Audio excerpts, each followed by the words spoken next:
আসসালামাইকুম সুপ্রিয় দর্শক সবাইকে স্বাগতম জানাচ্ছি এবিএস পোস্ট টাইমে। আমি আব্দুর রহমান রয়েছি আপনাদের সাথে। শ্রীলঙ্কার পয়েন্ট কেড়ে নিল প্রকৃতি, শুনতে অবিশ্বাস হলো ঘটনাটি সত্য।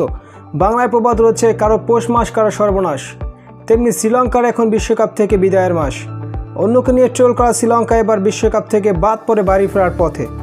ভাগ্য এমন যেখানে যেমন, নেপালের সাথে জেতার সম্ভাবনা থাকলেও পয়েন্ট কেড়ে নেয় প্রকৃতি। ফ্লোরিডায় প্রবল বৃষ্টির কারণে ম্যাচে করায়নি একটিও বল। পয়েন্ট ভাগাভাগি করে নিল নেপাল শ্রীলঙ্কা। এই ম্যাচে পয়েন্ট ভাগাভাগি হওয়ায় সুপার 8-এ যাওয়ার পথটা সহজ হলো বাংলাদেশের জন্য। এই পয়েন্ট ভাগাভাগিতে সবথেকে বড় সুবিধা হয়েছে সাউথ আফ্রিকার। তারা এক ম্যাচ হাতে রেখেই সবার আগে সুপার 8 নিশ্চিত করেছে। নাগিন ডান্স কিংবা টাইমড আউট কোনোটাই আর হবে না বিশ্বকাপে শ্রীলঙ্কার দেখানো, কারণ তারা এখন বাড়ির পথে।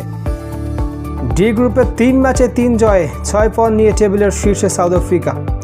সাউথ আফ্রিকার কাছে মাত্র 4 রানে হেরে 2 পয়েন্ট নিয়ে টেবিলের দ্বিতীয় স্থানে টিম বাংলাদেশ।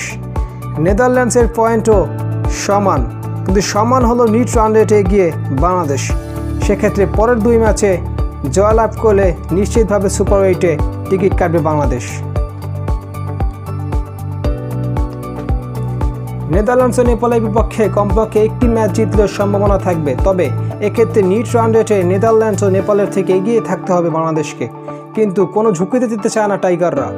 তারা দুটিতেই জয়লাভ করে ঝুঁকি ছাড়া যেতে চায় সুপার 8-এ।